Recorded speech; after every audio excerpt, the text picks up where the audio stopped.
परिचय बताइए। मैं राजकुमार झा, पिता श्री उमेश झा, फारबिसगंज नगर, जिला अररिया का निवासी हूँ। आपके साथ समस्या क्या हुआ, क्या दिक्कत है? हमारे साथ समस्या यह है कि मैं अपनी बहन की रीना देवी का शादी गोविंदपुर ग्राम थाना खानपुर जिला समस्तीपुर में किया था, आज से 14-15 साल पहले। 14-15 साल मतलब कितना हो गया और कब डेट, किस डेट को शादी हुआ होगा? डेट फिलहाल याद नहीं है, शादी हमारे बाबूजी किए थे, मैं तो उस टाइम बच्चा था। तो मतलब कि वही 15 साल बता रहे हैं, तो 2005 के अप्रॉक्स में शादी हुई। लगभग में 2005 से। हाँ जी। तो शादी के बाद जो है वहाँ पर क्या हुआ था? ससुराल वाले की तरफ से कुछ ऐसा प्रॉब्लम आ रहा था? शादी के बाद से वो बार बार मारपीट करता था, पर पंचायती भी कई बार हुआ। उसके बाद जब हम लोग एक्शन लेते थे तो हमारी बहन जो है रोक देता था, बोलता था नहीं पति है, क्या करोगे, छोड़ दो।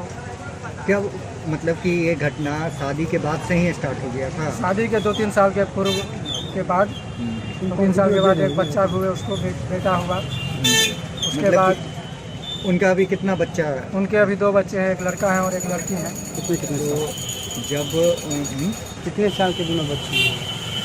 1 मिनट पॉज करो।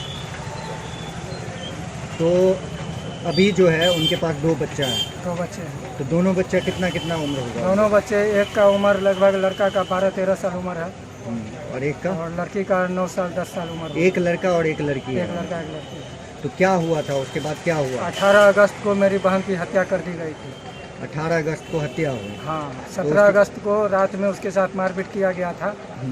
और मारपीट करते हुए रात में जो है उसको मारते मारते जो है 4-5 आदमी मिल करके, जिसमें मेरा बहनोई हत्यारा रामकिशोर चौधरी है और पिता भिखारी चौधरी है। ये आपको कैसे पता चला कि 4-5 आदमी मिलके ये उसके गांव वाला ने हमको इन्फॉर्मेशन किया। इन्फॉर्मेशन भी हमें नहीं किया, हमारी एक बहन दिल्ली में रहती है, जिनको हमारे एक रिश्तेदार के द्वारा खबर हुआ तुम्हारी बहन की हत्या हो गई। फिर तो हम मतलब लोग कि फ़ोन पे बताया गया आपको कि आपकी बहन की हत्या हो गया? हाँ, फ़ोन पे बताइए। ये नहीं कि मर गई है या नहीं, फिर नहीं। उनका देहांत हो गया, ऐसा नहीं, हत्या का ही उन्होंने हाँ, फ़ोन हाँ। पे भी बोला कि हत्या हो गई। हाँ। तो उसके बाद आपने क्या एक्शन लिया? उसके बाद हमने हत्या हो गया तो मैं तो अपने घर फारबिसगंज, बहुत दूरी पे है हमारा घर, तब मैंने जो है सहारा लिया एसपी साहब का और डीएम साहब को फ़ोन करके जो उसका पोस्टमार्टम करने का विनती गुहार लगाए। उसके बाद उसका पोस्टमार्टम करवाया गया। एसएचओ को फ़ोन करके एसपी साहब जो है लाश को पोस्टमार्टम करके कब्जा करके पोस्टमार्टम कराया गया। अच्छा, मतलब कि वैसे डायरेक्ट किसी को पता नहीं था? जब आपको फ़ोन आया कि हत्या हो गई है जी, तो गांव वाले भी उस लाश को वैसे थोड़ी जाने देते? उसके बाद तो पुलिस को बुलाते, गांव वाले भी कोई ये काम नहीं किया? नहीं, गांव में तो जो हत्यारा किया वो तो सुबह उठ के हल्ला कर दिया कि बीमार था, मर गई। तो सुबह में मरने के बाद ही फ़ोन आया होगा आपकी सिस्टर को? हाँ। मरने के बाद फ़ोन आया तो हाँ। उस समय में पूछा गया होगा ना? गांव वाले आपको जो फ़ोन किए वो तो बोलते हैं ना कि इस तरह का, वो पुलिस में कंप्लेन करने के लिए नहीं गए? गांव के आसपास के लोग जो देखे। हाँ, एक मिनट। आपके गांव वाले जो आपकी सिस्टर को फ़ोन किए, तो गांव वाले तो कंप्लेन किए होंगे ना पुलिस को? गांव वाले हमारे बहन को कंप्लेन नहीं किए, उनके बारे में कंप्लेन नहीं किए कि इस नहीं। तरह हत्या हुई है? नहीं, वो हमारे एक मौसी रहती है शेखपुरा में, जो उस गांव में उनका घर अभी है, लेकिन वो लोग रहते हैं शेखपुरा में। उनको खबर हुआ था किसी आदमी के द्वारा, उसने खबर दिया था कि ऐसे ऐसे तुम्हारी बहन की हत्या कर दी गई।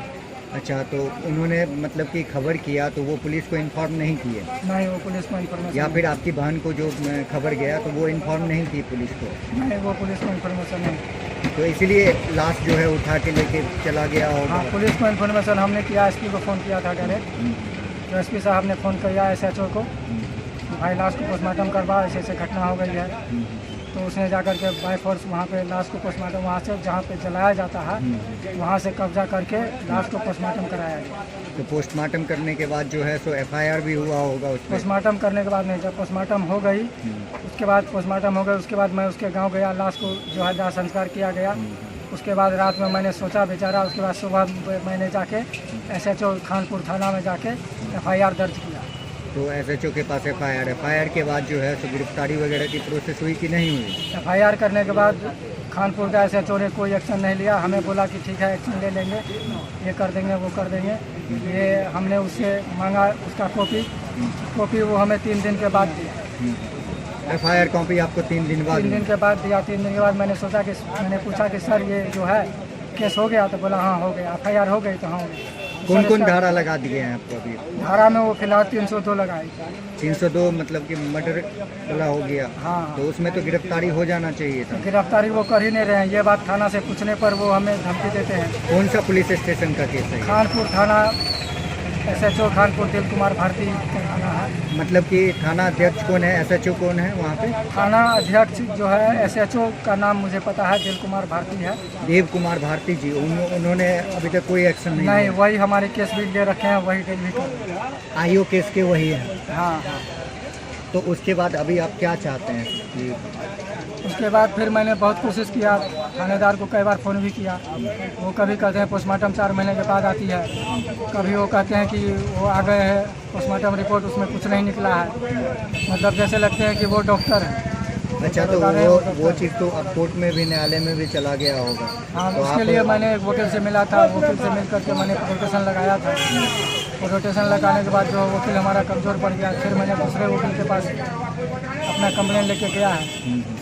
तो अभी आप क्या चाहते हैं सरकार से, प्रशासन से? आप क्या चाहते हैं? अभी हम चाहते हैं, मान लीजिए सरकार से यही चाहते हैं, प्रशासन से यही चाहते हैं कि हमारी विनती को सुना जाए, हमें न्याय दिया जाए।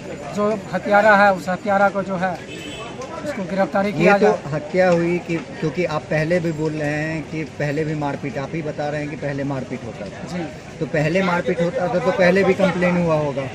पहले कंप्लेन सर हुआ था उसके थाना में, जिसका मुझे जानकारी नहीं है। अच्छा उसके गांव वाले को ही जानकारी है। अच्छा, उसका कोई कॉपी या सबूत? नहीं, इस वो तरह का सबूत कुछ हमारे पास है नहीं। सिर्फ आपको फ़ोन पे ही बात होता था, जी, उससे ही जी। पता चलता था कि जी। उनके साथ मारपीट हुई। जो हत्यारा है सर, जो हमारा बहनोई रामकिशोर चौधरी है, वो हम लोग से बात भी नहीं करते थे। इसलिए बात नहीं करते थे, उसका व्यवहार अच्छा नहीं था। मारपीट करता था, हम लोग उससे मतलब ज़्यादा नहीं रखते। तो अभी जो है आपके जो है वो दोनों बच्चा कहाँ, उनका बच्चा कहाँ अभी? वो दोनों बच्चे उनके पास में ही हैं। वो दोनों बच्चे को भी सिखा पर रखे हैं। अच्छा अच्छा। हम जो बोल रहे हैं वही बोलना। बच्चे भी डरे हुए हैं उनसे, क्योंकि वो तो हत्या पहले से देख चुके हैं। और उसको शायद वो ये भी बता रखे होंगे कि अगर तुमने ऐसा नहीं बोला तो हम तुम्हें भी जान से मार देंगे। तो मतलब कि वो अपने बच्चे का भी हत्या हाँ, कर सकते हैं, इस तरह का आपको हाँ, संशय वो है? बच्चे हमें फ़ोन भी करता है, कभी कभी बोलते हैं वो हमें, मामा आप आइए, कब आइएगा।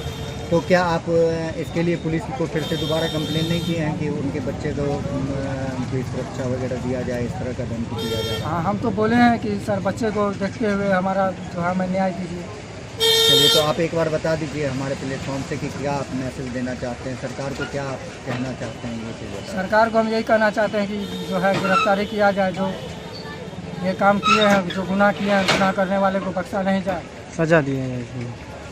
चलो, मतलब कि आप तो केस किए हुए हैं। हाँ। तो केस किए होंगे तो वहाँ से आपके बहनों के द्वारा तो आपको धमकाया भी जा रहा होगा। वो फ़ोन करते हैं, वो हमें बोलते हैं कि भाई क्यों ऐसे कर रहे हो, हम तो ऐसे नहीं किए हैं, वैसे नहीं किए। हम कहें भाई वो आप साबित कर देना कोर्ट में जाके। मतलब कि वो आपको बता रहे हैं कि वो ऐसा नहीं किया। हाँ, वो खुलेआम हमें चुनौती दे रहे हैं कि मैंने प्रशासन को सारे को मुट्ठी में करके रखा है, तुम्हारी कहीं कोई सुनने वाला नहीं है। तो अभी आप बोल रहे थे फ़ोन करके बोलते हैं कि ऐसा क्यों कर रहे हो, हम ऐसा किए नहीं है, ऐसा भी बोल रहे हैं और मुट्ठी में भी या दोनों बात बता रहे हैं। हाँ हाँ, मतलब कि इस तरह के कुछ साइकोलॉजिकल प्रॉब्लम वगैरह भी है उनको क्या? नहीं, वो कुछ वो जो है दारू गांजा भी लेते हैं, वो बेचते भी हैं। अच्छा अच्छा वो उनका सेलर भी है। अच्छा अच्छा। पहले से ही गांव के दबंग आदमी में काम हाँ करता हाँ है। हाँ दबंग आदमी है गाँव हाँ। का। तो उनका नाम क्या हुआ, फिर से एक बार नाम बताइए। उनका नाम रामकिशोर चौधरी है, पिता भिखारी चौधरी। अच्छा, तो क्या मतलब कि सिर्फ वो करते थे या घर के और भी सदस्य तो उनके साथ संलिप्त थे? फोटो निकालिए। नहीं, वो उनके घर के साथ इस मैटर में संबंध नहीं है, लेकिन वो ये काम दारू और गांजा दोनों बेचते हैं और सेवन भी करते हैं। तो मतलब कि वो घर वाले जो है, घर वाले इस काम में संलिप्त नहीं थे, तो घर वाला उनको सपोर्ट कर रहा है था? तो सपोर्ट कर रहे थे, उनको सपोर्ट करता था? सपोर्ट ही करते थे ना, सपोर्ट करते थे, फुल्ली सपोर्ट। तो अभी जो है जैसे कि उनके आपके बहन के ससुराल पक्ष से आपको क्या किनको दोषी ठहराते हैं इस मामले में?